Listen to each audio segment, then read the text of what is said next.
Hey BookTube, Chelsea, the Reading Outlaw here to do an On My Shelf video. This is the first of many that will probably be peppered throughout the channel coming up. These are some of my favorite videos because as much as you see some of my books and as much as you've seen the downstairs shelves and you've seen me pull things off in the past, so much of what I do is digital and so many of the books on my shelves never get the chance to be spotlit or talked about. So I went to Twitter and I asked you guys for a bunch of numbers. Well, a bunch of you for a set of numbers.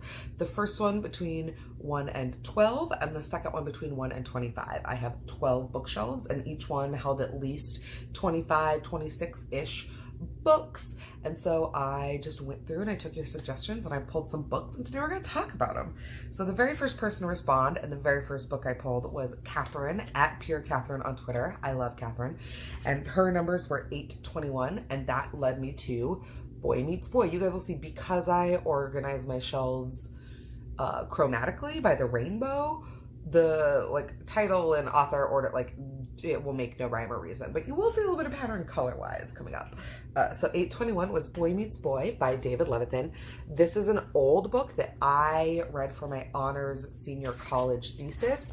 You can see it is still pretty decently marked up. I wrote a thesis about the evolution of queer narratives from despair to hope, and this was one of the ones I used in my latter half to talk about hopeful visions of future queer identity. David Levithan, since I wrote that, has since come out as being super problematic when it comes to trans and non-binary identities, so I don't love that, but I really enjoyed this book.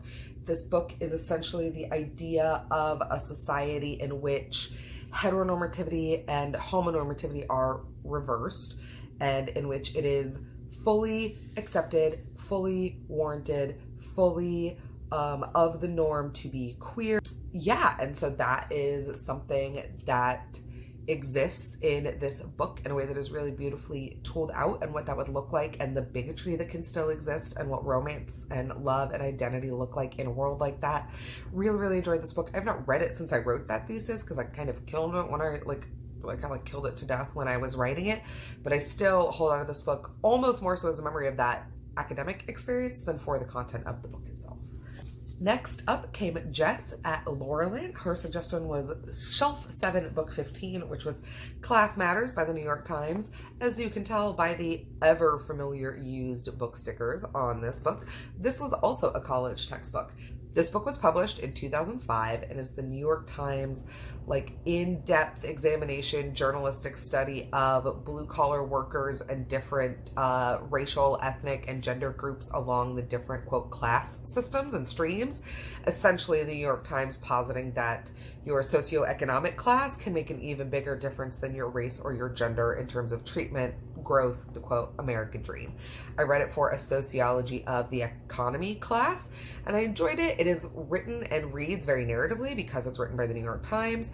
However, again, I don't know how well this book would hold up because it's 14 years old, about to be 15. I'm sure a lot of the general themes remain, but in terms of the data, I don't know how current this book still is. Next up, I actually had somebody give me 3 numbers, so we're going to talk about 3 books.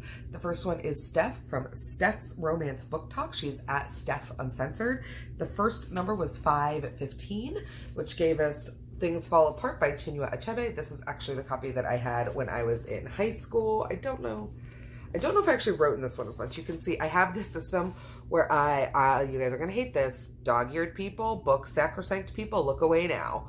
But I actually will not so much dog-ear the top of my pages, but I will dog-ear the shit out of the bottom of my pages, which are pages that have quotes that I want to go back and look at. And then I bracket the quote. So whether that is when I'm writing an essay or quotes that are super meaningful to me, that's how I keep track without having to have a bunch of sticky notes falling out of my books. So yeah, as you can see, there you go. Things Fall Apart, Nigerian classic by Chinua Achebe. I feel like I shouldn't even bother to sum it up. Go read the Goodreads. If you haven't read this or were not assigned this at any point in time in your high school or college educational career, I really highly recommend that you go pick it up now. It is timeless. Next up, the number that Steph gave me was 721, which gave us Stephen King's Hearts in Atlantis. This is a Stephen King that I actually haven't read yet. This Stephen King is just part of the collection. I'm slowly collecting all of the Stephen Kings in mass market paperback because I really enjoy his writing and I really want to have a collection of his books in my library. I have not read this. I've also not seen the movie, which I think has Anthony Hopkins in it. According to the back copy of this book, this is the story of a small town dealing with the cultural changes of the 1960s and the Vietnam War. That's a subject matter King has tackled before with varying degrees of success in other books that he's written. I do know that this is not one of his horror books or one of his it's more of on his general sci-fi fantasy end, and it's not really one of his creepy horror-y kind of books. So I am interested to eventually get to this one, although no lie, it's not exactly super high in the TBR. And the last one is another book that I've read before. Shelf 10, Book 3, The Fireman by Joe Hill. I have this in hardback. I pre-ordered it because I loved the cover and I love Joe Hill.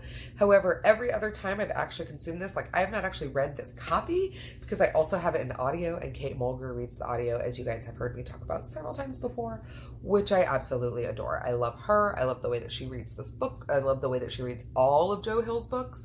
And The Fireman, if you don't know, is about a disease that strikes America in which people's skin starts to scale, and then eventually they literally spontaneously combust. So it is really, really interesting. Joe Hill, being the offspring of Stephen King, has an imagination and a brain that works in ways that I find absolutely fascinating. So if you have not picked up any of his stuff, I really recommend picking up The Fireman and also Nosferatu, which AMC recently turned into a series, and the first season was all wrapped up, and that was really well done, I thought. So yeah, that's Joe Hill's The Fireman.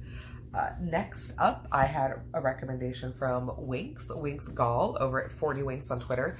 Shelf 7, Book 13 is an itty bitty teeny tiny little poetry collection called Bee. It's not even a collection, it's just a single poem. It's called Bee. It's by Sarah Kay. This is a super old library copy. Well, not super old, but this is a library copy that I bought at a book sale. And it is basically a collection that, I keep calling it a collection. It is a single poem that Sarah Kay wrote for her daughter that's been illustrated. This stanza, for example, says, "Because no matter how wide you stretch your fingers, your hands will always be too small to catch all the pain you want to heal. Believe me, I've tried." It's small, it's poignant, it's beautiful, it's really, really sad and really, really touching in turn. Does not take long to read. I have read it several times, I think 4 or 5 times at this point. Being a mom, being really interested in motherhood and the dynamics of parenthood, I really, really find it beautiful and touching, and the illustrations add another layer that I find really deeply fascinating. And then the last book in this round of On My Shelves was recommended to me by Sylvia, who's at X626 on Twitter, and she gave me, of course, the numbers 1-1, the very first book on my shelf, and that is Jane Steele by Lindsay Fay. This is fitting because I actually also think that this is a book that Sylvia would really like. For those of you who have not seen this book floating around, Jane Steele is essentially the story of a female vigilante operating in the West who is deeply inspired by Jane Steele to wreak havoc and revenge on all of the horrible men in her life. It's wonderful, it's stabby, it's funny, it's a really, really quick pace, and I love the cover art. So that is a wrap up and a little quick look at some of my shelves. Like I said, I'm doing a batch film of these today, so you will see a lot of these peppered throughout the channel to come. But yeah, let me know down below some of the things that you've read, some of your favorite books on the shelves. Leave me more numbers so I can go make more of these videos. Leave me an emoji to let me know you stopped by. Like, subscribe, do all the best YouTube things. And until next time, take care of yourselves, take care of each other, and as always, have happy reading.